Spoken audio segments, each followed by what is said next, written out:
अब कोई कहे गुरुजी हमने तो 3 घंटा दिया, तो क्या भगवान शंकर भी हमारे को 3 घंटा ही देंगे? आखिरी में जब प्राण छूटने का समय होगा 3 घंटा। अरे भैया कथा तो सुनो, आधा चावल का दाना मेरे द्वारकाधीश ने बर्तन में से निकाल कर खाया था। बोलो खाया था कि नहीं खाया था? कितने ऋषियों का पेट भरा था? 10,000 संतों का पेट आधा चावल के दाने से भर दिया था। एक साड़ी का एक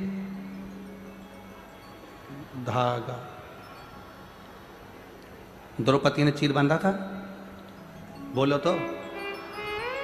जो कपड़ा बांधा था उस कपड़े में कितने धागे थे? जो कपड़ा द्रौपदी ने फाड़ कर भगवान कृष्ण के हाथ में बांधा था, भगवान कृष्ण वो कपड़ा बंधा हुआ अपने रानियों के पास पहुंच गए। रुक्मणी ने पूछा नाथ आपके हाथ में हुआ क्या? भगवान बोले मेरे हाथ में चोट लग गई तो द्रौपदी ने अपना चीर बांध दिया। रुक्मणी, सतभामा, जामवंती, कालंदी, इस चीर को लेकर जाओ, इसका एक एक धागा निकालो। कितने धागे हैं मुझे बताओ। रुक्मणी ने पूछा क्यों? भगवान के तुम लेकर तो जाओ। उस चीर के एक एक धागे को निकाला गया और काउंट किया गया, गिनती लगाई। तब गिनती लगाई 9,999 धागे भगवान के हाथ में द्रौपदी ने बांधे थे। वो 9,999 साड़ी भगवान द्वारकानाथ ने द्रौपदी को दे दी। ले, इतना सा चीर, इतना सा कपड़ा, और उसमें धागे कितने थे? बोलो बोलो, जम के बोलो रे कोटा वालों। 9,999। एक चावल का दाना हम महादेव को देते हैं, वो हमारे घर का, परिवार का पेट भर देता है। वो कहते हैं बिन पानी के नाव खे रहा है और नसीबों से ज्यादा दे रहा है। वो इतना दे देता है। आधा चावल का दाना खाया, 10,000 ब्राह्मण का पेट भर दिया।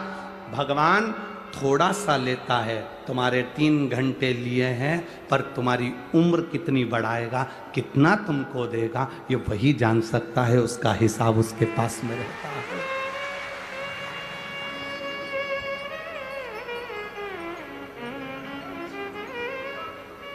कितना देगा वो उसके ऊपर ही। बस आप तो इतना भगवान से जरूर कहना, हे भोलेनाथ, हे शंभू,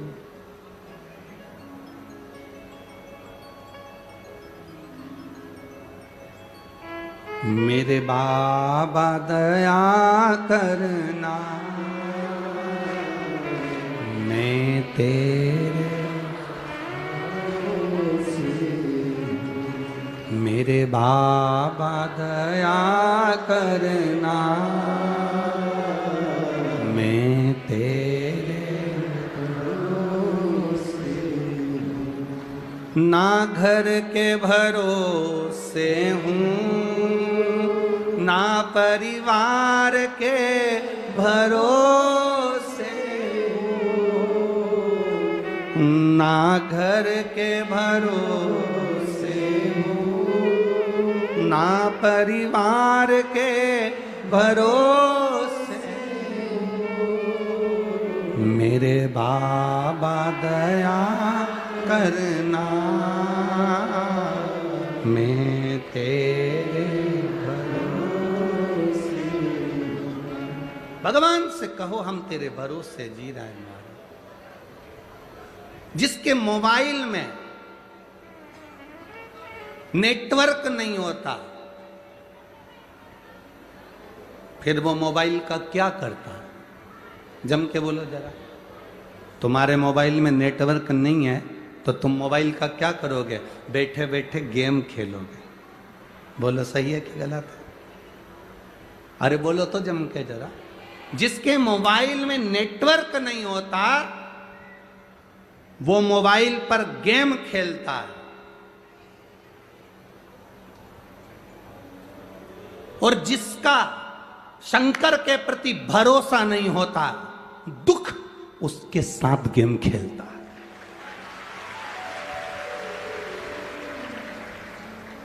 मोबाइल में नेटवर्क नहीं है तो मोबाइल में व्यक्ति गेम खेलेगा। नेटवर्क तो है ही नहीं, खेल रहा है, गेम खेल रहा है। जिसका भरोसा पक्का नहीं होता, जिसका विश्वास दृढ़ नहीं होता, तो फिर दुख, तकलीफ, कष्ट, बीमारी, रोग, ये सब हमारे साथ गेम खेलते हैं। बार बार तकलीफें आती हैं। तुम अच्छा देखोगे, तुम्हें अच्छा प्राप्त होगा। तुम अच्छा ढूंढोगे, तुम्हें अच्छा मिलेगा। माता पार्वती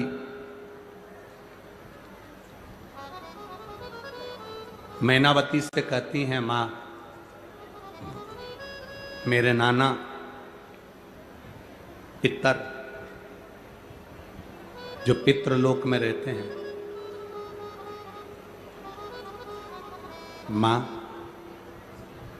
पार्वती जी के नाना जी का नाम था पितृदेव। क्या नाम था? जम के बोलो, पितृदेव। पार्वती के नाना जी हैं पितृदेव। जितने पितृलोक में जो पितृ निवास करते हैं, उन पितृ की कन्या मैना और मैना की बेटी है पार्वती। तो पार्वती जी के नाना कौन है? पितर, मां। मेरा मन करता है कि मैं एक बार अपने नाना जी के यहां पर घूमने के लिए जाऊं, मेरे नाना के यहां मैं घूमने जाऊं। दुनिया की सबसे सुंदर जगह, दुनिया की सबसे क्लीन, सबसे सुंदर,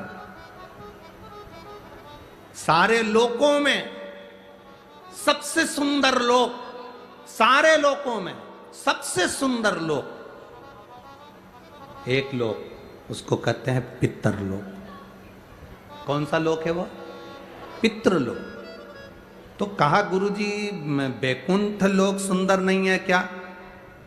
क्या बैकुंठ लोक सुंदर नहीं है? क्या ब्रह्मलोक सुंदर नहीं है? क्या इंद्रलोक सुंदर नहीं है? ये तो दुनिया के लोगों ने पितरों को हवा बनाकर रखा है कि पितर बेचारे रुष्ट हो जाएंगे, पितर हमको अपशब्द कहेंगे, पितर हमसे नाराज हो जाएंगे, पितर शरीर में आने लगेंगे, पितर ऐसा कर देंगे, पितरों को भूत कह देते हैं, पितर को ये कह देते हैं, जो मन पड़ता है लोगों का। बहुत सारे लोग अपने अपनी पीठ पे बैठकर, अपनी अपनी व्यास पीठ पर बैठकर ना जाने पितरों के लिए क्या क्या कह देते हैं। जो नहीं समझा उसके लिए है ये कि वो पितरों को समझा ही नहीं। जिसने जिंदगी में एक बार शिव महापुराण की कथा सुन ली तो वो पितरों को समझ जाएगा कि पितर है क्या। सारे लोकों में सबसे सुंदर लोक है पितरलोक। कारण क्या है? तुम्हारे यहां दिवाली साल में एक बार मनाई जाती है, देवलोक में दिवाली साल में एक बार मनाई जाती है, नाग दीपावली के दिन। पितृलोक में दीपावली रोज मनाई जाती है। कारण, पितृलोक में दिवाली रोज क्यों मनाई जाती है, उसका कारण क्या होता है? लक्ष्मी जी ने नारायण से पूछा, ब्रह्माणी ने ब्रह्मा जी से पूछा, इंद्राणी ने इंद्र से पूछा, एक बात बताओ, तुम दिन भर बैकुंठ में नहीं रहते हो नारायण, आप कहां चले जाते हो? भगवान विष्णु ने कहा, मैं बता नहीं सकता कि मैं दिन भर कहां जाता हूं। नहीं, आज तो आपको बताना पड़ेगा कि तुम दिन भर कहां जाते हो, तुम दिन भर रहते कहां हो, कहां पहुंच जाते हो दिन भर, आपको बताना पड़ेगा, ये आपको बोलना पड़ेगा। भगवान नारायण कहते हैं, मैं नहीं बता सकता। सुबह शाम घर पर आते हो, दिन भर गायब रहते हो, आखिर जाते क्या हो? पत्नी पति से क्यों ना पूछे? तुम भी अपने पति से पूछ सकती हो, क्यों दुकान तो 8 बजे बंद हो गई थी, 11 बजे आ रहे हो, कहां थे श्रीमान?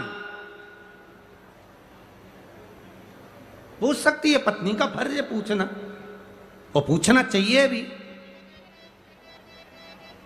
पूछना चाहिए, उसमें क्या दिक्कत है? पति को बताना भी चाहिए अपनी पत्नी को कि मैं वहां गया था, तो मैं आते आते मंदिर होते हुआ आया, तो ऐसा हुआ, तो पूरी पूरी बात बताओ कि ऐसा हुआ, बताना चाहिए। धर्म पत्नी को बताना चाहिए कि मैं गया था, ये काम था, वो काम था।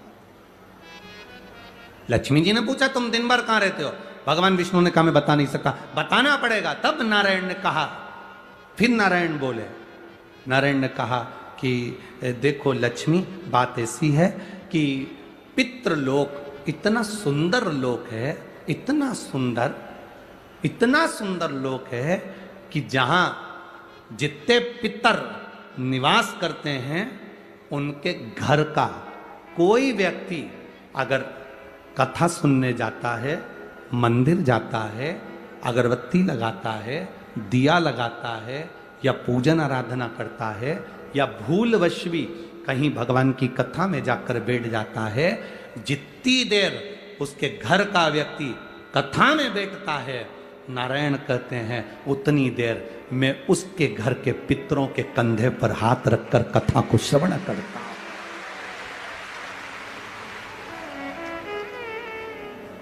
पितृलोक इतना सुंदर है। और पितृलोक के जो स्वामी हैं, आर्यमा स्वामी, वो पितृलोक के जो स्वामी हैं वो भी बड़े सुंदर हैं।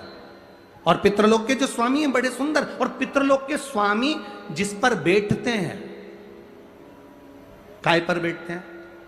कौवे पर। वो भी बड़ा सुंदर, अति सुंदर। अरे गुरुजी कहां की बात कह रहे हो? सबसे सुंदर पक्षी तो मोर है। राष्ट्रीय पक्षी में भी उसको कहा सबसे सुंदर पक्षी तो मोर है, और आप कह रहे हो कि दुनिया का सबसे सुंदर पक्षी कौवा है।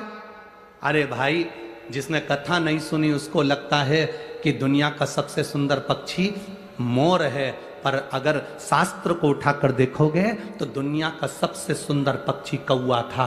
पहले नंबर पर सफेद, सुंदर, अति सुंदर कौवे के आगे कोई पक्षी नहीं था।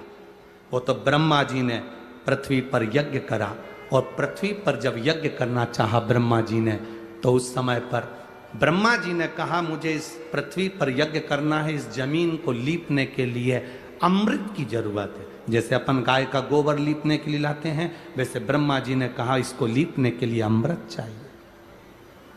अमृत कौन लेकर आएगा? कोई आगे नहीं आया। तब ब्रह्मा जी ने कौवे को बुलाया, ए कौवा, तुम अमृत लेकर आओ, क्योंकि तुम्हारी दृष्टि बड़ी प्रबल है, तुम अमृत को ढूंढ कर ला सकते हो। कौवा, अमृत तो लाना, पर झूठा मत करना। अमृत को लेकर आना, मुझे बताना कहाँ रखा है तो मैं लेने चले जाऊंगा। कौवे ने कहा जो आज्ञा ब्रह्मदेव। कौवा आर्यमा स्वामी को नमन करा, प्रभु ब्रह्मा जी का काम है, मुझे जाना पड़ेगा। कौवा बड़ा सुंदर था, बुद्धिमान था, तो कौवे को भेज दिया। इसलिए रामचरितमानस में काकभसुंडी की कथा बार बार आती है। गरुण और कौवे की कथा आ रही है। कौवा कितना विद्वान था, चला अमृत का पता लगाने के लिए। जब कौवा चला, अमृत का पता लगाते लगाते लगाते लगाते कौवे ने संकल्प ले लिया था कि जब तक अमृत नहीं मिलेगा मैं मुख झूठा नहीं करूंगा, पानी तक नहीं पीऊंगा। भूखा प्यासा कौवा दौड़ता रहा। आर्यमा स्वामी से कहकर कौवा दौड़ते दौड़ते दौड़ते दौड़ते जाए। बहुत दिन हो गए, तब कौवे को अमृत मिला।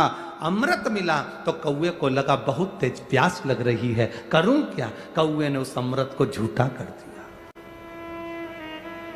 ब्रह्मा जी को आकर कहा स्वामी अमृत वहां रखा हुआ है, पर बात इतनी सी है कि मैंने उस अमृत को झूठा कर दिया। ब्रह्मा जी को क्रोध आ गया। ब्रह्मा जी ने कहा रे कौवे, तू सफेद होकर, सुंदर होकर, तूने ऐसा काला काम कर दिया, ऐसा बेकार काम करा, तूने अमृत को झूठा करा और ऐसा काला काम तूने करा। मैं तुझे श्राप देता हूं कौवे, तू गोरे से काला हो जाएगा। तूने अमृत को झूठा करा, इसलिए तेरी वाणी कर्कश हो जाएगी, तेरी वाणी कर्कश हो जाएगी। अमृत को कौवे ने झूठा करा था, इसलिए सारे पक्षी जल्दी मरते हैं, पर कौवा इतनी आसानी से नहीं मरता। कौवा इतनी आसानी से नहीं मरता। सारे पक्षी जल्दी मरते हैं, पर कौवा आसानी से नहीं मरता। तेरी वाणी कर्कश होगी तो काला होगा। सुंदर कौवा काला हो गया। आर्यमा स्वामी ने देखा कि मेरा कौवा, मैं जिस पर बैठता हूं, ये काला हो गया। आर्यमा स्वामी ने ब्रह्मा जी से कहा, आप क्या चाहते थे? ब्रह्मा जी कहते हैं, मुझे यज्ञ करना था, जमीन को लीपना था, कौवे ने अमृत झूठा कर दिया। क्यों चिंता करते हो? अमृत तो अमृत है, कोई झूठा भी कर देगा तो अमृत की शान कहां घट जाएगी? अमृत की क्या शान घटना है? आर्यमा स्वामी ने कौवे से कहा, तू चिंता मत कर। आर्यमा स्वामी बोले, कौवे तू चिंता मत कर, आज मैं तुझको एक कार्य देता हूं। जब 16 श्राद्ध आएंगे, कौवा जिस जीव की जो तिथि होगी, मान लो किसी की चतुर्थी तिथि है, उस चतुर्थी तिथि पर तुझे छोड़ने के लिए पृथ्वी पर पितरों को जाना पड़ेगा। जब उनके छत पर तो पितरों को छोड़ने के लिए जाएगा, कौवा जब तू वापिस आएगा, तेरे लिए छत के ऊपर भोजन रखा रहेगा। जिसकी छत पर भोजन रखा मिल जाए उसको तू पाएगा तो पितृ तृप्त होंगे। कौवे ने कहा, मेरे द्वारा पितृ तृप्त होंगे? कौवा नहीं, जब पितर वापिस आएंगे, पितृलोक में रहेंगे, उनको 1 वर्ष के अंदर जब भूख लगेगी, तब कौवा तू अपनी चोंच में उनकी छत से जो भोजन लेकर आएगा, अपनी चोंच से निकालकर उन पितरों को देगा, जिससे उनका कल्याण होगा और वो आशीर्वाद प्रदान करेंगे, वो वर प्रदान करेंगे। हम नहीं पहचानते हमारे शास्त्रों के विधानों को, हमने कह दिया ये अच्छा है, हमने कह दिया वो अच्छा, उसको समझो क्या कि श्रेष्ठता कहां है। शिव तत्व की प्राप्ति का एक आनंद बिंदु है। तेरी कृपा बिना न हिले एक भी अणु, लेते हैं श्वास तेरी कृपा से। ये शिव तत्व है, इसको पहचानना है, इसको जानना है। इसीलिए कहते हैं, माता पार्वती जी ने अपनी मां मैनावती से कहा कि मुझे नाना के घर जाना, मैं अपने नाना के घर जाऊं, एक बार मिलकर आऊं। पार्वती मैया जब मैनावती मैया से जब जिद करी तो मैनावती मैया पार्वती जी को लेकर पितरों के घर गई। बहुत ध्यान देना इस कथा पर कि शिव की आराधना करने वाले को पितृदोष, वास्तु दोष, काल सर्प दोष क्यों नहीं लगता, उसकी कथा है। ये देव पितर शिव महापुराण की कथा जो ये संदीप शर्मा जी विधायक महोदय जो करवाए हैं, ये जो कथा का रसतत्व है, इसको जरा जिंदगी में उतारिए, अपने जीवन में उतारिए। पार्वती मैया पहुंच गई मैनावती के साथ पितृलोक।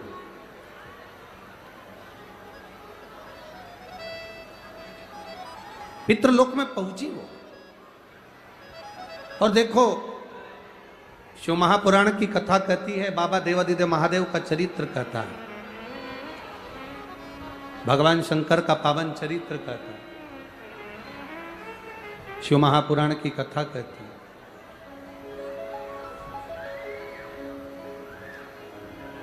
वास्तु वालों के कहने से आपने घर बदल कर देख लिया, शांति आई कि नहीं आई वो तुम्हें मालूम है। किसी ने कहा हमारे घर में बहुत अशांति है, बहुत तकलीफ है गुरुजी, बहुत तकलीफ। हम आपसे एक बात कहें और आपसे पूछें, कोटा वाली माताओं, जीजियों और भाई लोग, जीजाउन जो बैठे हैं, बड़े सावधानी से बताना, जब से तुमने शिव महापुराण की कथा सुनना चालू करी, उसके पहले का समय निकाल कर देखना कि तुम्हारे घर में कितना क्लेश रहता था, पैसे की कितनी तंगी रहती थी और कितनी तकलीफें रहती थी। कथा सुनने के बाद जैसे जैसे समय बढ़ता गया, 2 साल 3 साल तुम जो कथा सुनते सुनते तुमने निकाले, तुम मन पर अपने हृदय पर हाथ रखकर बताना, घर का क्लेश धीरे धीरे कम हुआ कि नहीं हुआ, बैलेंस बाबा ने बढ़ाया कि नहीं बढ़ाया, घर में आनंद आया कि नहीं। वो देता है। कल कथा में कहा था, देवता देते हैं पल्ला झाड़ कर महादेव देता है छप्पड़ फाड़ कर, वो देता है महादेव। आपने किसी ने कहा कि वास्तु दोष है, कमरा बदला, रूम बदला, सोने की दिशा बदली, सीढ़ियां बदली, वॉशरूम बदला, रसोई घर बदला। फिर किसी ने कहा तुम्हारी दुकान नहीं चल रही, दुकान में दोष है, दुकान बदली, काम बदला, सामान बदला, दिशा बदली। फिर किसी ने कहा कि तुम्हारी गाड़ी के कारण तुम्हें तकलीफ है, गाड़ी बदल के देख ली।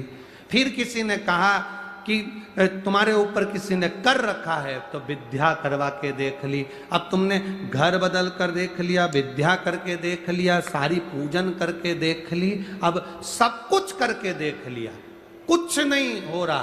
तब एक काम करना, अपने को खुद को थोड़ा सा बदल कर देखना, शंकर जी की भक्ति में लग कर देखना, अपने आप सुख आ जाए। हमने घर बदला, परिवार बदला, दुकान बदली, व्यापार बदला, गाड़ी बदली, बंगला बदला, तो भी जहां सुकून ना मिले तो खुद को थोड़ा सा बदलिए और भगवान शंकर की ओर एक लोटा जल लेकर जाना प्रारंभ करिए। वो जो बदलेगा वो जिंदगी में कोई नहीं बदल सकता महाराज, वो जो बदले। एक पत्र आया है, पत्र तो सभी बहुत अच्छे अच्छे आप लोगों ने डेकोरेशन कर करके भेजे हैं।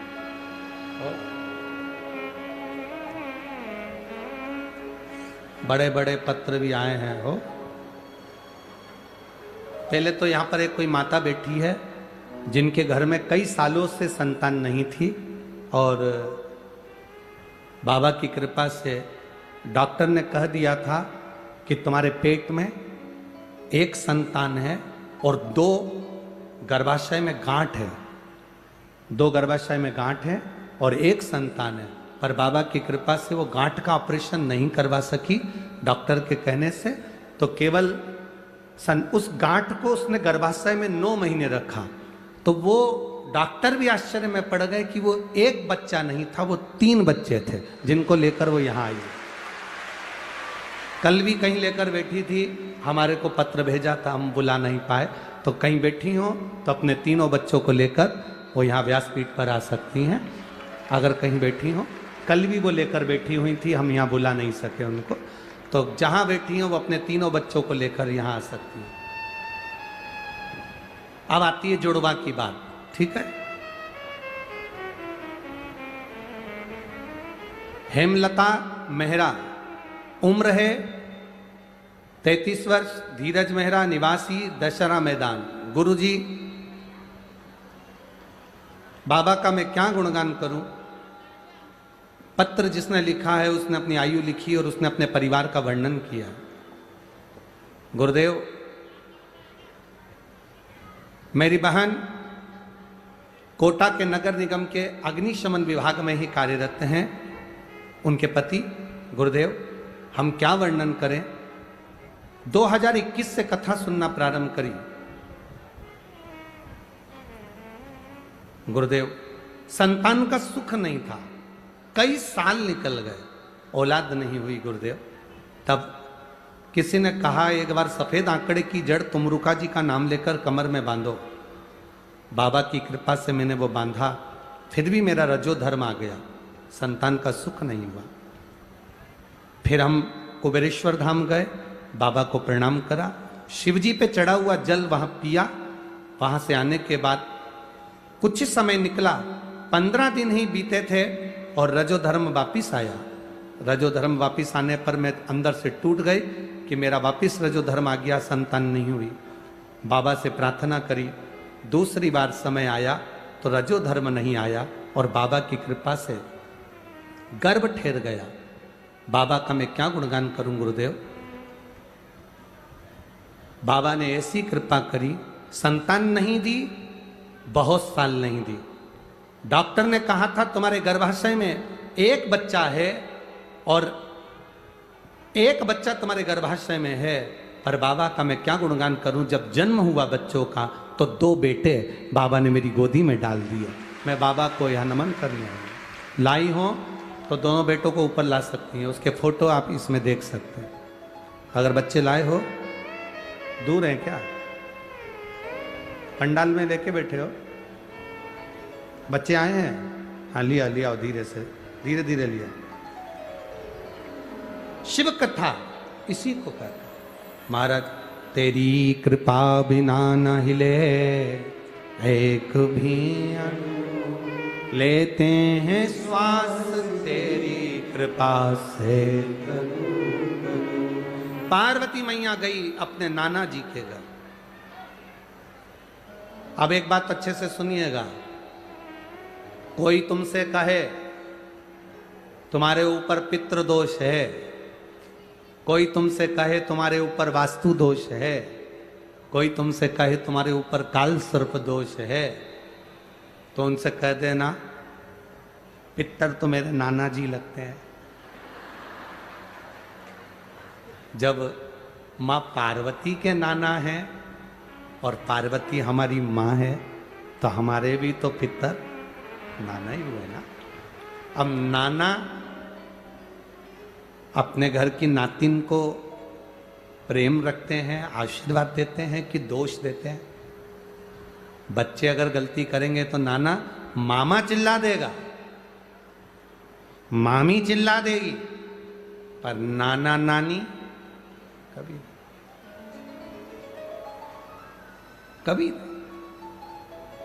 एक चरित्र याद आता है, एक व्यक्ति खड़ा था और उसके गांव के एक पंडित जी थे, वो रोज प्रवचन देने जाते थे।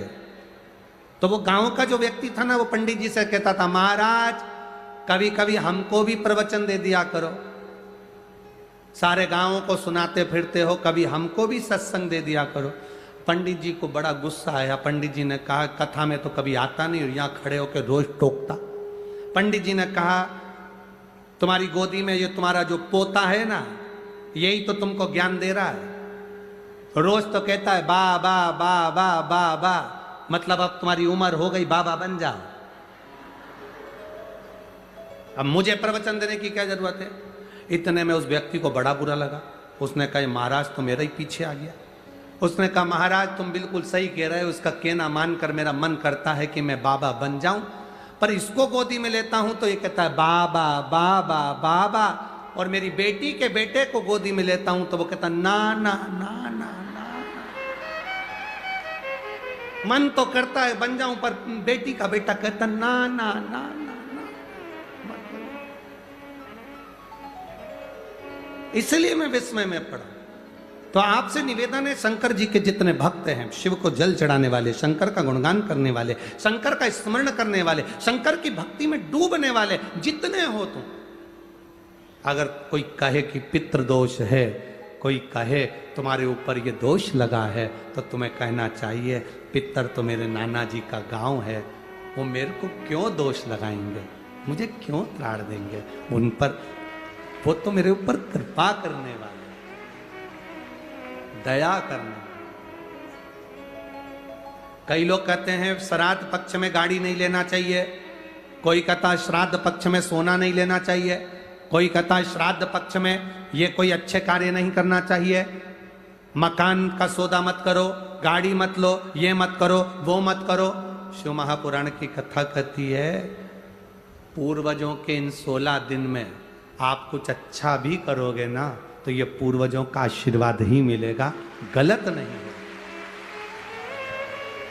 वो तो लोगों ने पितरों को हौवा बना दिया, लोगों ने पितरों को भूत बना दिया, लोगों ने कह दिया ये पितर तो भूत हो गए, प्रेत हो गए ना।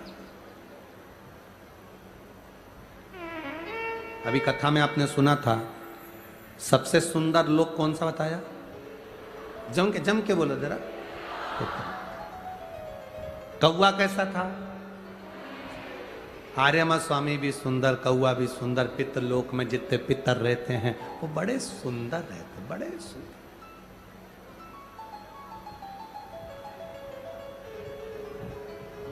बड़े सुंदर। शिव कथा कह रहे, भगवान शंकर का संवाद कर रहे।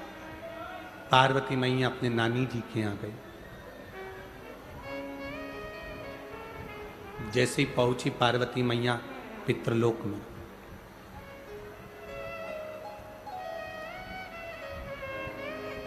पितृलोक में पहुंचते से पार्वती जी ने क्या देखा कि वहां बहुत सारी कुसा रखी हुई। क्या रखी हुई है? कुसा। कुसा देखिए आप, डाब, कुसा। जब पितरों को जल दिया जाता है तो कुशा का बड़ा मूल महत्व होता है, बड़ा कुशा का बड़ी मूलता होती है। पार्वती जी ने देखा कि यहां कुशा रखी हुई है। भ्रम पैदा हुआ मां पार्वती के हृदय में, थोड़ा सा प्रश्न आया मां पार्वती के चित्त में, थोड़ा सा प्रश्न। पार्वती जी जैसे ही अंदर पहुंची, पहुंचते सी उन्होंने जो कुशा देखी, डाब देखी, और कुशा को देखकर मां पार्वती जी ने पूछ लिया पितरों से, नाना, ओ नाना जी। अब पितरों के देवता आर्यमा स्वामी बैठे थे तो उन्होंने शब्द सुना पार्वती जी का। शब्द सुनकर माता पार्वती जी के पास में आर्यमा स्वामी आए और पूछा, माता पार्वती आप क्यों आवाज लगा रही हो, क्या हुआ है? आप आवाज क्यों लगा रही हो, हुआ क्या? पार्वती जी ने कहा, मैं मेरे नाना के घर में आई हूं, पर इतना सारा कुशा रखा देखा है, डाब रखा देखा है, तो मैंने पूछा कि ये कुशा, ये डाब क्यों रखा? देखो, सनातन हिंदू धर्म में जो कुशा होती है, जो डाब होता है, साल भर अपने घर के अंदर कहीं ना कहीं इस कुशा को, इस डाब को संभाल कर रखना चाहिए। उसका कारण क्या बताया है? तो यहां पार्वती जी से स्वयं आर्यमा स्वामी कहते हैं, सुनो पार्वती माता, पितृलोक में ये जो ढाब है, पितृलोक में जो ये कुशा है, पितृलोक में ये कुशा जो रखी हुई तुम देख रही हो, इस कुशा का महत्व ये होता है कि जिस घर में, जिस घर के अंदर कुशा रखी होती है, उस घर पर पितरों की कृपा दृष्टि सदा बनी होती है। वहां दुख, तकलीफ, कष्ट नहीं आता। पर कुशा रखने का स्थान, 3 जगह कुशा रखने का स्थान दिया है। कितनी जगह दिया है? जम के बोलिए। 3 जगह पर कुशा रखने का स्थान दिया है। आप अपने ध्यान में रखिएगा। देव पितर जो शिव महापुराण की कथा चल रही है, इससे आपको सीखना है और जनमानस तक आपको ये चीजें रखना है, जिससे हमारा सनातन धर्म में ये बात मालूम पड़े कि कुशा का महत्व क्या है, कुशा कहाँ रखी जाती है और कुशा के जल से तर्पण क्यों दिया जाता है। ये बहुत समझने वाली बात है। 3 जगह पर कुशा का महत्व बताया गया कि कुशा को 3 जगह पर रखा जाए। पहला, अपने घर के दरवाजे में जहां से अपन प्रवेश करते हैं, उस प्रवेश के द्वार के प्रवेश द्वार से कुछ दूरी पर कोई फोटो लगा हो, कोई चित्रपट लगा हो, कोई जगह हो ऐसी जहां तुम कुशा को अंदर प्रवेश करते समय कुछ दूरी पर उस कुशा को आप राइट भाग की ओर रख दें। घर में प्रवेश करते हैं, उस द्वार से कुछ दूरी पर डाब, कुशा रख सकते।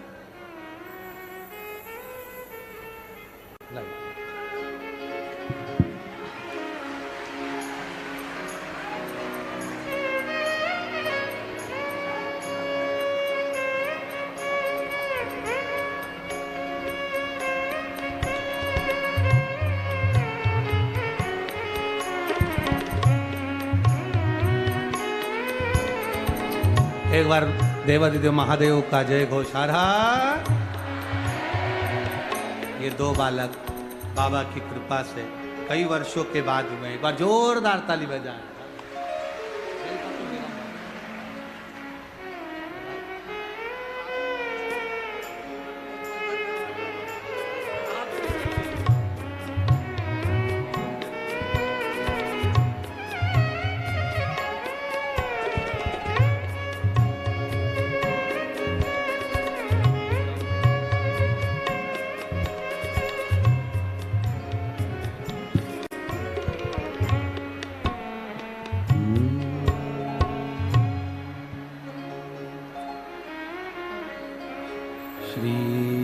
शिवाय नमस्तुभ्यं, श्री शिवाय नमस्तु। खड़े नहीं होगे, इसको बोलने के समय पर बैठे बैठे आपको जाप करना है, बैठे बैठे, खड़े होकर नहीं। श्री शिवाय नमस्तुभ्यं, श्री शिवाय नमस्तुभ्यं, श्री शिवाय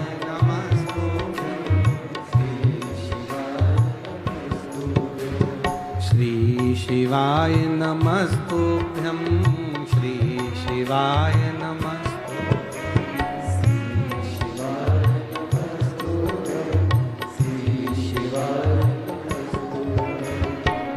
श्री शिवाय नमस्तुभ्यं, श्री शिवाय नमस्तुभ्यं,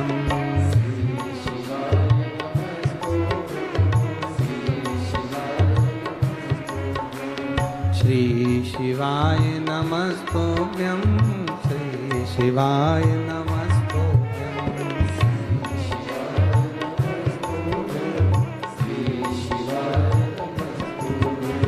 श्री शिवाय नमस्तुभ्यं, श्री शिवाय नमस्तुभ्यं, श्री शिवाय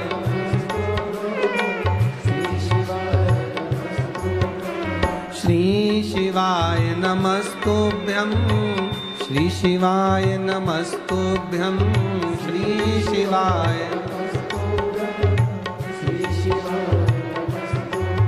ओ श्री शिवाय नमस्तुभ्यं, श्री शिवाय नमस्तुभ्यं,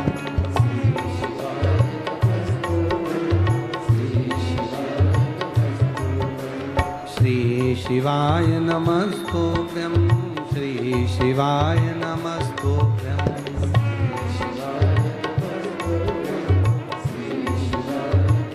हर हर महादेव। भगवान शिव की कथा कर रही है। डाब को, कुसा को 3 जगह पर, पहला द्वार से अंदर प्रवेश करते समय सीधे हाथ पर कहीं पर भी रख सकते। दूसरा, पूजन का जो स्थान हो, पूजन की जो जगह हो, वहां अगर कुसा नहीं रख सको तो कुसा का आसन जरूर रखो। अगर कुसा नहीं रख सकते तो कुसा का आसन जरूर। तीसरा, रसोई घर के अंदर जहां पर परिंदा हो, मटका हो, हंडा हो, उसके आसपास में कहीं थोड़ी भी जगह हो, एक छोटी सी भी कुसा अगर अपन ने रख रखी है तो घर में कभी भी बड़ी बीमारी प्रवेश नहीं कर सकती। एक कुसा भी अगर हमने रखी है, एक डाब भी हमने रखी है,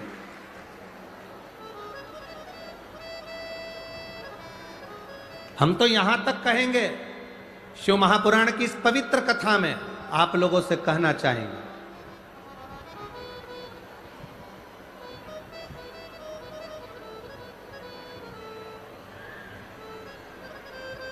कभी कभी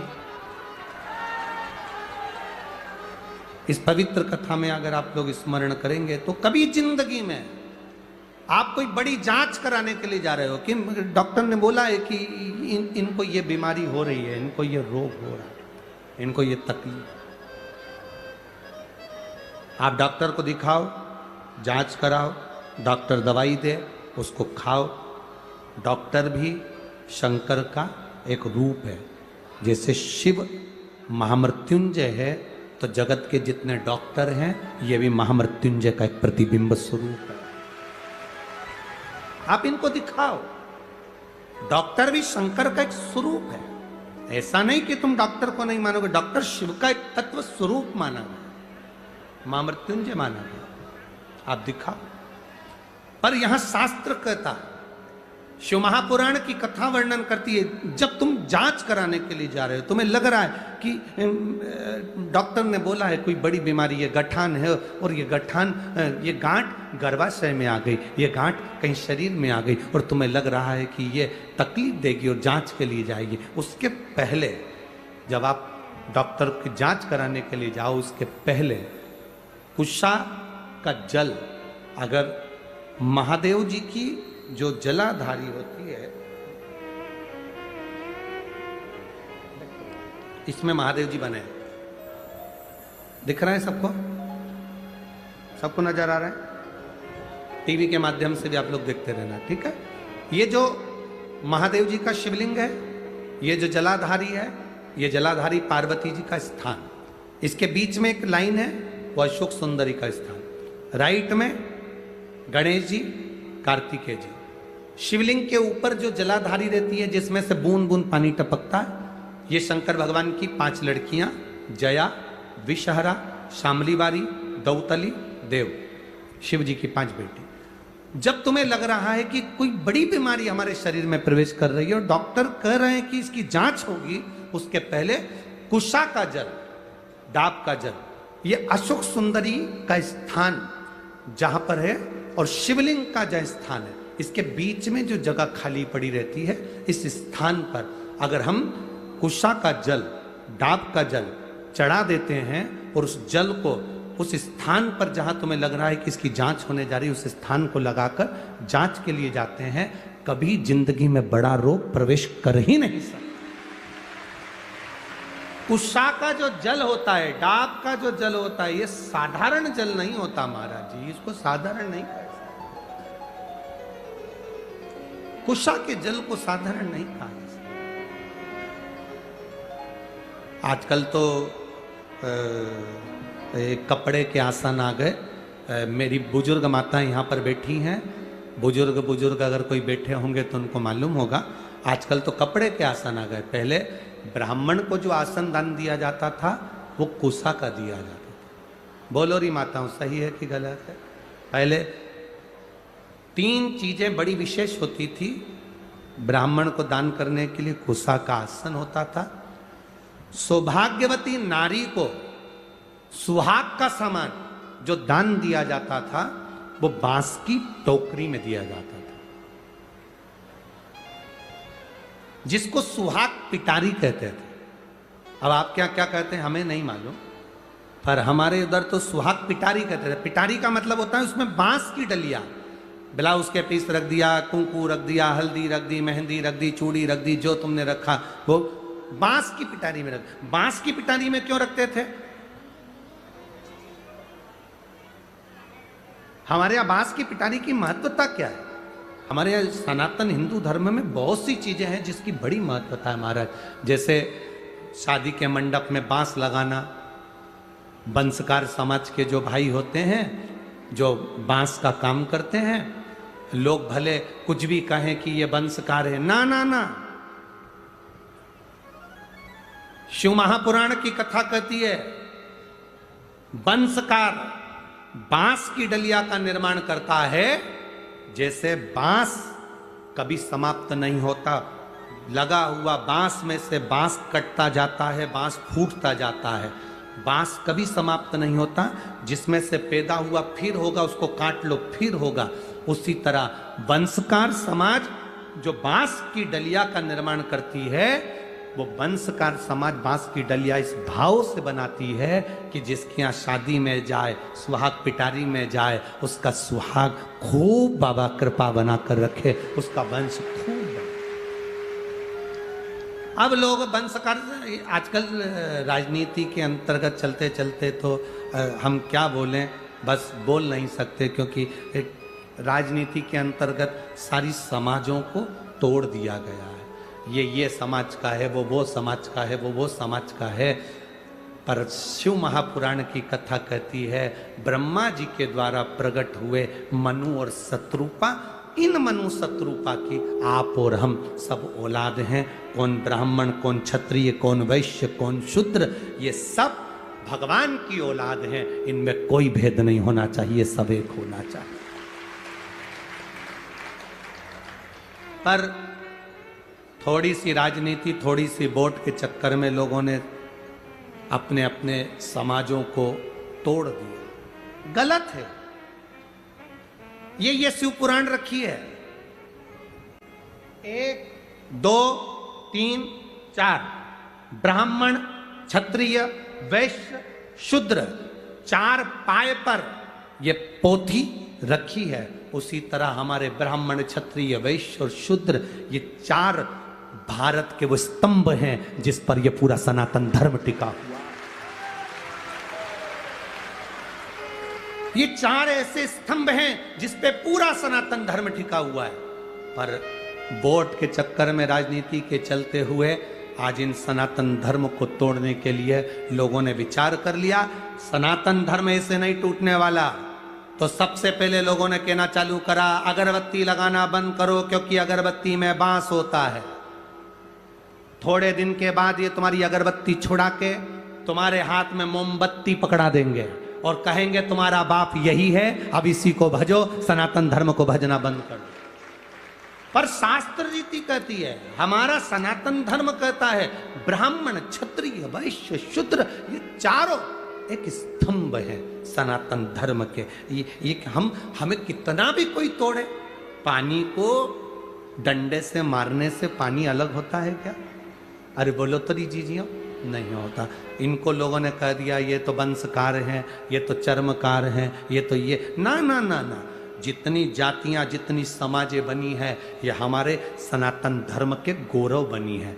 संत रविदास जी ने चमड़े का जूता बनाते बनाते रविदास जी महाराज स्वयं मीराबाई आकर खड़ी हो जाती है और कहती है, गुरुदेव मैं तुम्हारे लिए अच्छा आश्रम सुंदर गंगा के घाट पर बना देती हूँ गुरुदेव, अच्छी जगह बना देती हूँ, चलो गुरुदेव। रविदास जी ने कहा, मीरा मैं काहे को गंगा के घाट पर जाऊं, मुझे गंगा के घाट पर जाने की जरूरत नहीं है मीरा। अगर मेरी भक्ति में बल होगा तो गंगा खुद आएगी, स्वयं पहुंचेगी। संत रविदास जी ने कहा तो मीराबाई हंसने लगी, गुरुदेव गंगा मैया यहां कहां से आएगी, तू क्या चाहती है?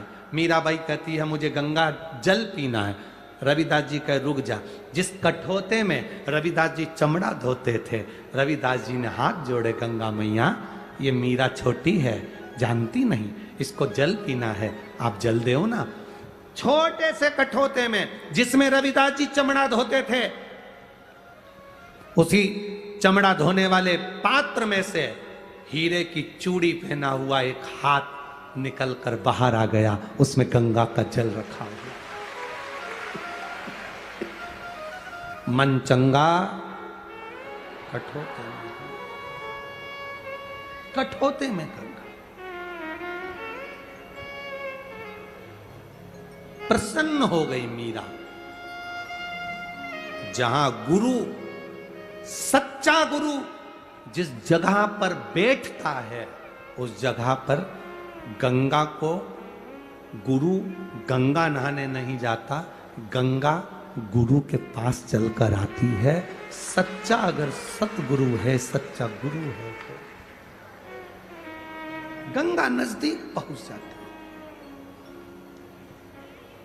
सत्य है आपके पास में। आपको हमने पहले कथा में कहा, आज फिर कह रहे हैं, जो शंकर का भक्त होता है, शिव को एक लोटा जल चढ़ाने वाला होता है, बिना दिखावे के जो भगवान की भक्ति करने वाला होता है, उसे भगवान को नहीं ढूंढना पड़ता, भगवान उसे ढूंढता है। आपको नहीं ढूंढना। दुनिया के लोग कितने भी तोड़ दें तुमको, कितने ये ब्राह्मण अलग हैं, क्षत्रिय अलग हैं, वैश्य अलग हैं, शूद्र अलग हैं, सब अपने अपने भाव से अपना अपना गढ़ बनाकर कहें, ना ना ना ना।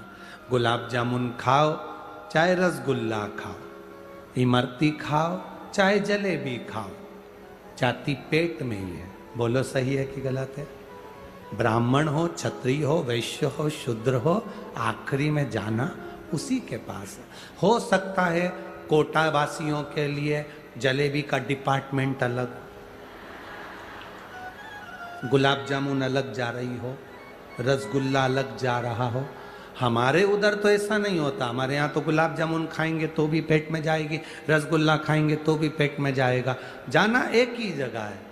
तुम जीते जी मानो तो भी वही है, और मरने के बाद मानो तो भी वही है। सत्यम शिवम सुंदरम में ये पूरी सृष्टि समाई, पूरा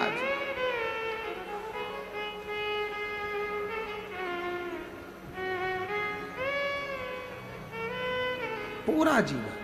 कोई जाए जो काशी में मेरा पैगाम ले जाए, कोई जाए जो काशी में मेरा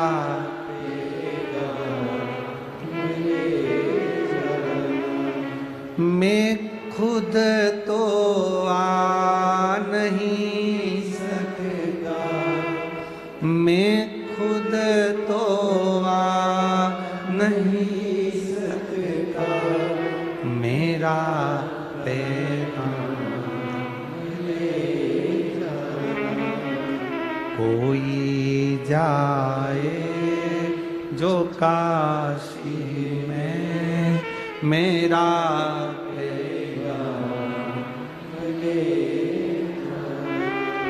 ये कहना डमरुवाले से तुम्हारी आस आती है, ये कहना डमरुवाले से तुम्हारी आस आती है, मैं खुद तो आ नहीं सकता, मेरा पैगाम ले जा। तुम ब्राह्मण हो, तुम क्षत्रिय हो, तुम वैश्य हो, तुम शूद्र हो, जो हो, तुम भगवान के अति प्रिय हो। तुम में भगवान ने कोई भेद नहीं करा, कोई भेद। तुम प्रिय हो परमात्मा। एक कुशा, एक डाब हमारे जीवन की आनंदता देती है, आनंद।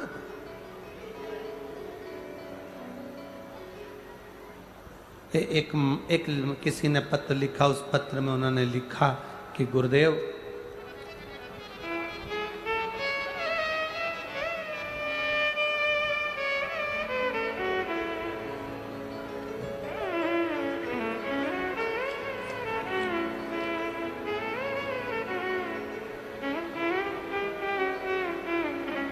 मेरा नाम हेमलता जांगीड़ है, रंगवाड़ी कोटा की रहने वाली हूं। कहीं बैठी हो तो हाथ हिला सकती हूं। गुरुदेव,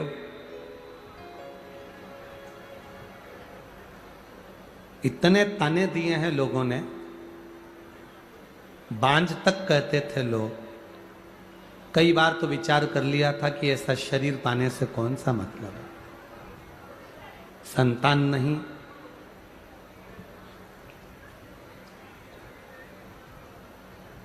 10 साल तक डॉक्टरों को दिखाते रहे, आराम नहीं मिला। 15 साल निकल गए, आराम नहीं लगा। 17 साल निकल गए, आराम नहीं लगा। 18 साल निकल गए, कोई संतान का सुख नहीं। तब किसी ने कहा, 2 बजे कथा आती है टीवी पर, आस्था चैनल पर, वो सियोर वाला महाराज शिव पुराण करता है, तू आसन लगाकर सुन। हाथ में चावल लेकर आसन लगाकर कथा का रसतत्व ग्रहण करती, बाबा से विनती करती, गुरुदेव, पशुपति व्रत प्रारंभ किया, शिव जी को जल चढ़ाना प्रारंभ करा। इतने सालों से सबने आस छोड़ दी थी 18 साल में कि संतान नहीं होगी, पर बाबा तो बाबा है ना गुरुदेव। कथा सुनने के केवल 2.5 महीने निकले और मेरा गर्भ ठहर गया, और बाबा की कृपा से मेरे यहाँ 18 साल के बाद संतान की प्राप्ति हुई। बच्चे का फोटो लगाया है, आप लोग देख सकते। 18 साल के बाद जब दुनिया ताना दे, दुनिया अपशब्द कहे, गाली दे, आड़ा टेढ़ा बोले, ये दुनिया का काम है। वो आग लगे बस्ती में, अपन रहो मस्ती में, क्या किसको रोइए, चादर तान के सोइए। कुछ भी कहे कोई, कहने दो। आपका फर्ज है आपको कथा सुनना। ये कथा कल पूरी हो जाए 5 तारीख को, 7 तारीख को फिर दोपहर में 2 बजे से 5 बजे तक 2 दिन आएगी, फिर 1 बजे से 4 बजे तक छत्तीसगढ़ से सुनो, कौड़िया से। कथा सुनने का आनंद वो पूरी हो जाए। जब तक ना सुने तेरा दरवाजा नहीं छोड़ूंगी। नागपुर की कथा आएगी फिर 17 तारीख से, उसको सुनना है हमें, कथा को धारण करना। हम उसकी चौखट कैसे छोड़ दें?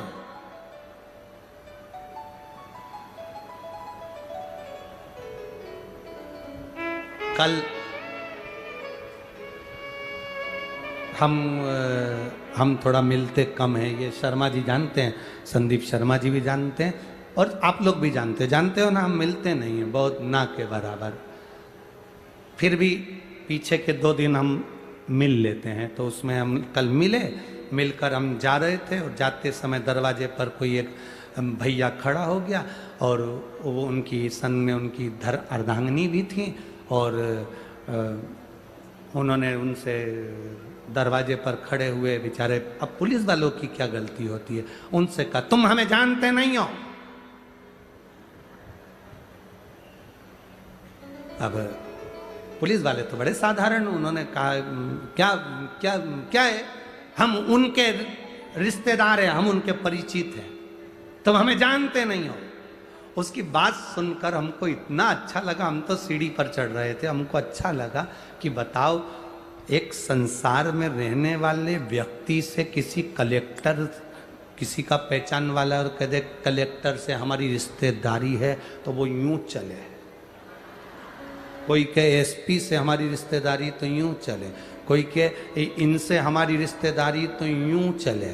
बोलो सही है कि गलत है? तो इतनी दमदारी तो जितने तुम कथा सुन रहे हो ना, तुम्हें भी होना चाहिए, बाबा से मेरी रिश्तेदारी।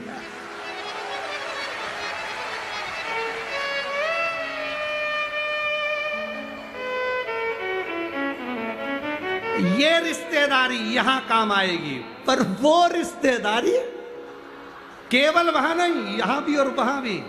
प्रभु आपकी कृपा से सब काम हो। अगर कोई कहे कि हमारी रिश्तेदारी उनसे है, हमारी रिश्तेदारी उनसे है, तुम हमको जानते नहीं हो, तुम भी तू मुझे पहचानता नहीं है, जिसकी रिश्तेदारी जिससे, पर मेरी रिश्तेदारी कुबेरेश्वर महादेव से, मेरी रिश्तेदारी मेरे महादेव से है।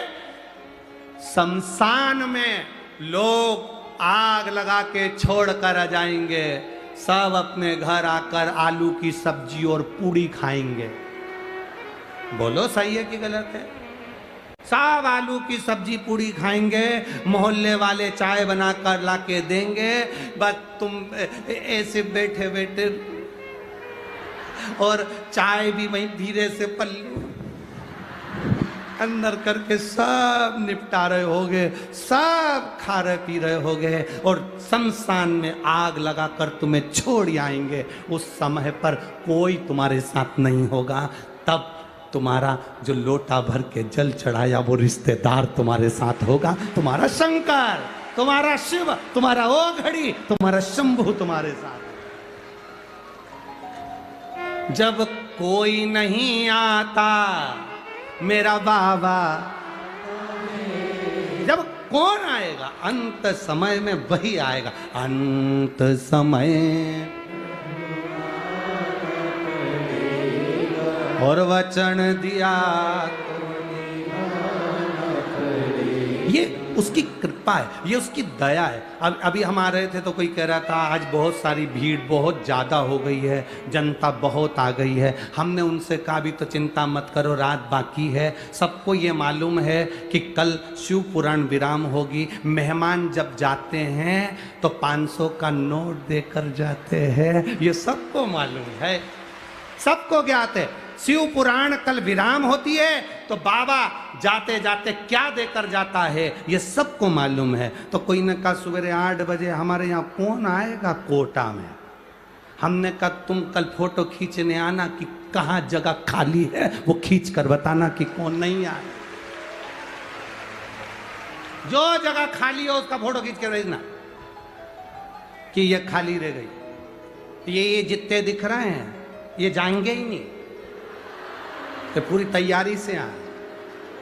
तुम्हें क्या मालूम है? बोलो री जी हो, हाथ तो हिला दो एक बार। टीवी वालों, आस्था चैनल वालों जरा दिखा दो, ये जाने वाले ये जो हाथ हिला रहे हैं ये सब तैयारी में आए हैं। साथ में 2 बोतल पानी, बिस्कुट का पूरा, टॉफी, और छोरा छोरी को भी सिखा के लाए चुप बैठना हो, चुप बैठ जाओ।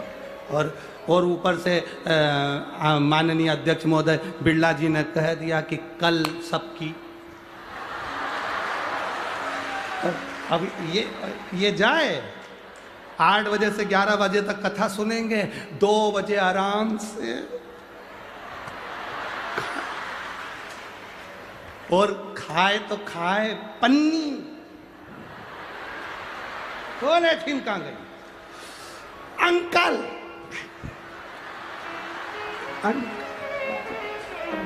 रखे सो। अरे कोटा वालों एक बात तो है रे, ऐसी कथा कोटा में तो नहीं देखी होगी तुम लोग पक्का। ये कथा सब अड़भंगे भक्त आए, शिव के सारे भक्त जहां देखो वहीं पर आनंद ले रहा है, ये शिव तत्व। पर मैं धन्यवाद दूंगा यहाँ की प्रशासन को भी, collector, SP, commissioner, SDM, TI, सबको, जिन्होंने बहुत सुंदर व्यवस्था संभाली, उसके लिए बहुत बहुत धन्यवाद आपका, बहुत बहुत धन्यवाद। शिव भक्ति का ये तत्व है। पार्वती मैया ने डाक का पूछा, कुशा का पूछा, आर्यमा स्वामी ने बताया। आर्यमा स्वामी जब बताए, पार्वती मैया खुश हो गई, प्रसन्न हो गई, आनंदित हो गई। माँ जगत जननी देवादिदेव महादेव के आनंद सुख के साथ नानाओं के पास में, पितरों के पास में बैठी।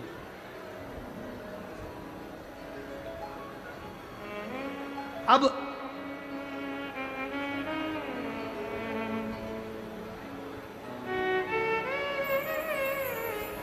पितरों की एक बेटी जिसका नाम था पीवरी। क्या नाम था? पीवरी। पीवरी कौन? वेद व्यास जी महाराज के पुत्र श्री सुखदेव जी महाराज। भागवत जी सुनिए सबने, बोलो जम के बोलो, सुननी है ना भागवत जी? सुखदेव जी ने राजा परीक्षित को कथा सुनाई थी, अरे बोलो तो ठीक है। सुखदेव जी महाराज की धर्म पत्नी का क्या नाम था? पितरों की लड़की पीवरी के साथ सुखदेव जी महाराज का ब्याह हुआ था। सुखदेव जी महाराज की धर्म पत्नी पीवरी, वेद व्यास जी महाराज की बहू आई। अगर आप लोगों ने भागवत सुनी होगी तो आप लोगों को मालूम होगा कि सुखदेव जी महाराज, जब वेद व्यास जी महाराज के यहाँ सुखदेव जी महाराज का प्रागट्य हुआ, सुखदेव जी महाराज जब वन में जाने लगे, उन्हें रोका तो पूछा मुझे क्यों रोकते हो? तो कहा तुमने अभी गुरु मंत्र नहीं लिया, कहाँ जा रहे हो? कहाँ जा रहे हो? गुरु मंत्र तो लो। सुखदेव जी महाराज बोले मेरे जैसे ज्ञानी को गुरु मंत्र लेने की जरूरत क्या? मेरे जैसे ज्ञानी को गुरु मंत्र लेने की क्या जरूरत है? तब सुखदेव जी महाराज को वेद व्यास जी ने कहा लेना पड़ेगा। मुझे गुरु मंत्र कौन देगा? मेरे जैसे ज्ञानी को गुरु मंत्र कौन देगा? ऐसा नहीं होता कि कौन देगा। अगर तुम्हारे को इतना अहम है, राजा जनक के यहाँ जाओ। राजा जनक के दरवाजे पर सुखदेव जी महाराज पहुंच गए। एक दिन निकल गया, जनक जी सुखदेव जी से मिलने के लिए नहीं आए। सुखदेव जी ने कहा जाकर कहो राजा जनक को कि वेद व्यास जी के पुत्र सुखदेव आए हैं। जनक जी नहीं आए। 3 दिन निकल गए, जनक जी नहीं आए। 4 दिन निकल गए, जनक जी नहीं आए। सुखदेव जी को गुस्सा बढ़ता गया। 5वां दिन हो गया, जाकर कहो जनक जी को कि सुखदेव जी आए हैं, महाज्ञानी मार्तंड विद्वान प्रखंड। जाओ कर कहो जनक जी नहीं आए। 6 दिन निकल गए, तब 7वें दिन सुखदेव जी महाराज द्वारपालों से बोले कहो जनक जी को उनका सेवक आया है, पधारें, एक बार दर्शन दे दे। जनक जी बाहर आए, सुखदेव जी को नमन करा। वेद व्यास जी के पुत्र आए। सुखदेव जी कहते हैं नहीं, वेद व्यास का पुत्र नहीं, आपका शिष्य आया। जनक जी ने पूछा मैं तुम्हारा गुरु बनूं? सुखदेव जी कहते हैं मैं गुरु बनाऊंगा तो केवल आपको बनाऊंगा और किसी को गुरु नहीं बनाऊंगा। राजा जनक ने कहा मैं राजा तुम संत, कहा ये संबंध? नहीं नहीं नहीं, मंत्र तो आप ही दोगे। जनक जी ने कहा अगर आप मेरे से मंत्र लोगे तो मैं गृहस्थी हूं, घर में रहता हूं, मैं चाहूंगा कि आप भी गृहस्थी हो जाएं, तब गुरु मंत्र में आपकी शादी होना चाहिए। मेरी शादी किससे करूंगा? मेरे बराबर की कौन कन्या होगी? जनक जी ने कहा तुम्हारे बराबर की केवल पितरों की लड़की पीवरी एक ऐसी है जो महाविद्वान है। पीवरी एक ऐसी है जो महाविद्वान। देवी भागवत कहती है, आप लोगों ने अगर पढ़ी होगी तो स्मरण में होगा, देवी भागवत कहती है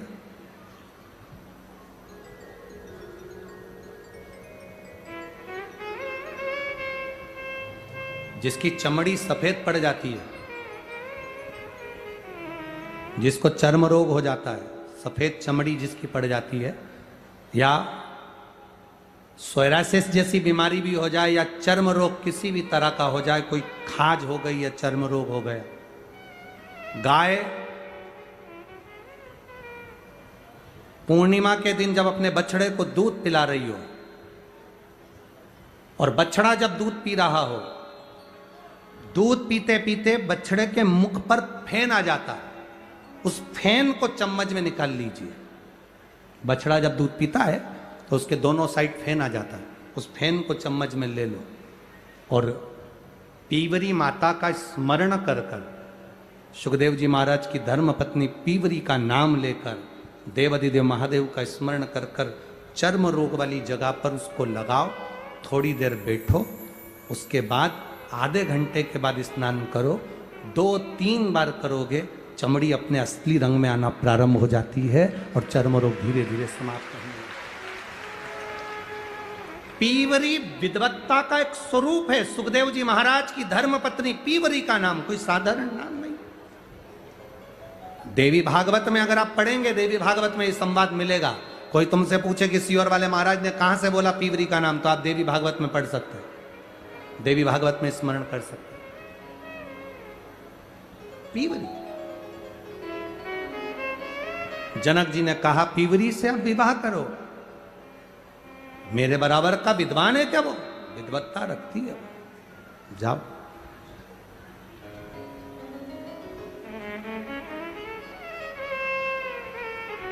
सुखदेव जी ने पीवरी से विवाह करा। तो आज पार्वती जी को वो पितरों की कन्या अर्थात पार्वती जी की मौसी मैनावती की बहन पीवरी सामने नजर आई। पीवरी जैसी आ रही थी वैसे की वैसे पितरों ने पीवरी का स्वागत करा, पीवरी का स्वागत करा। पितर बहुत ध्यान देने वाला विषय है। जिस नारी का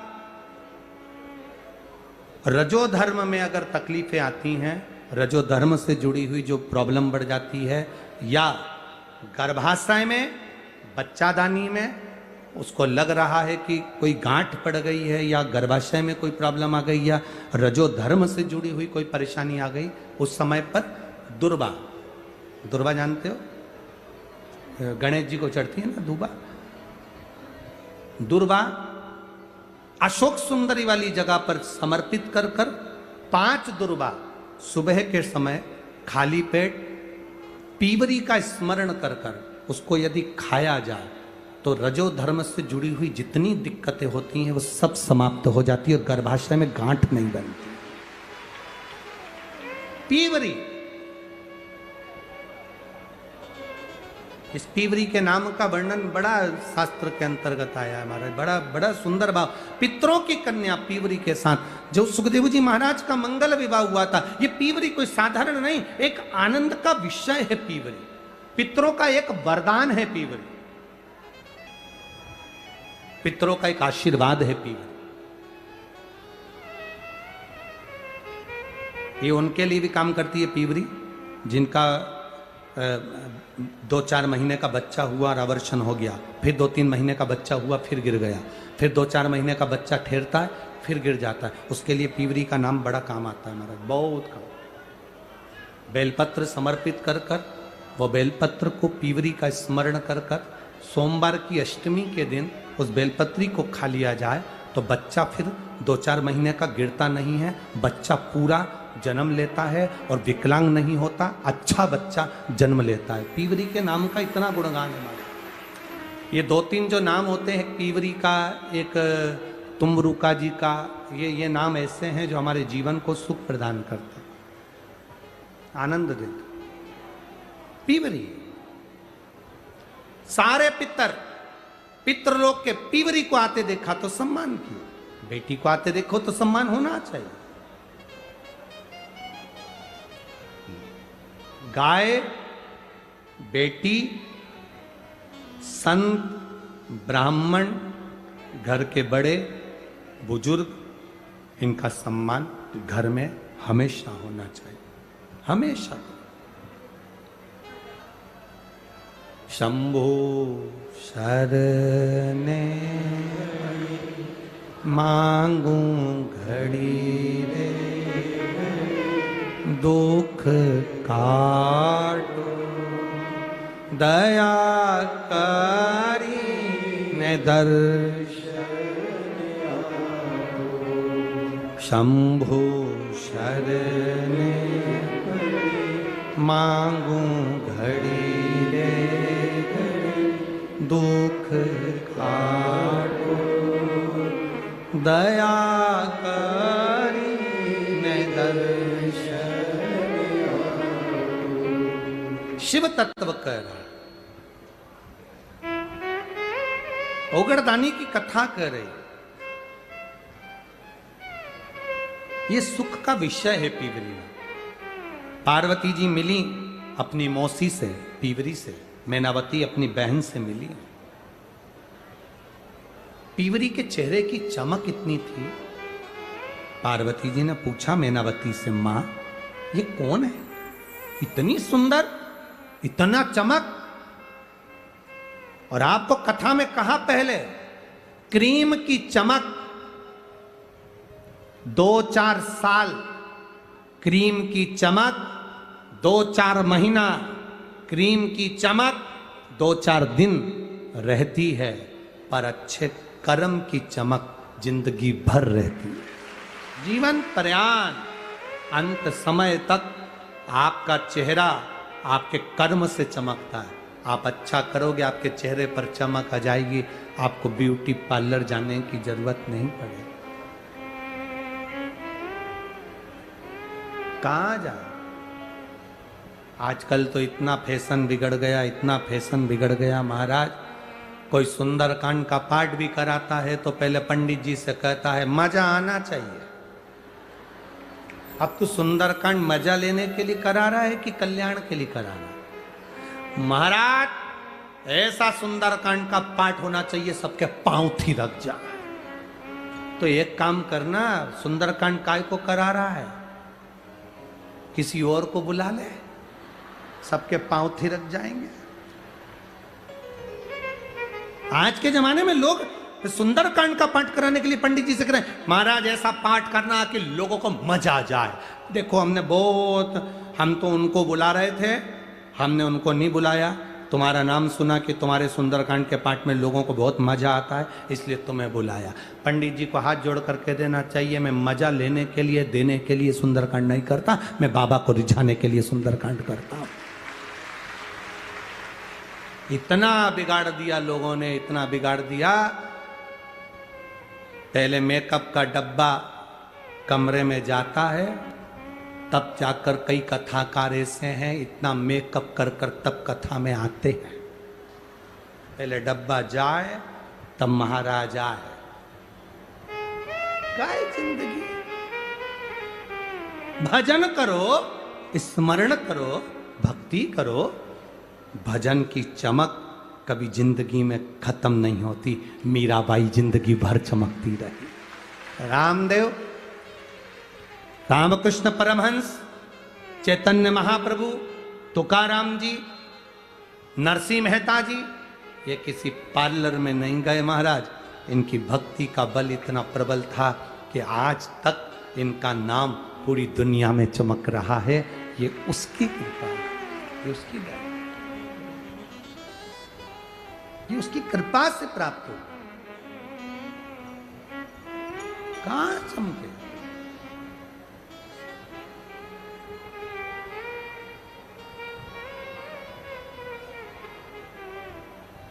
कई लोग हमसे भी कह रहे थे, गुरुजी तुम्हारे बहुत सारे बाल उड़ गए।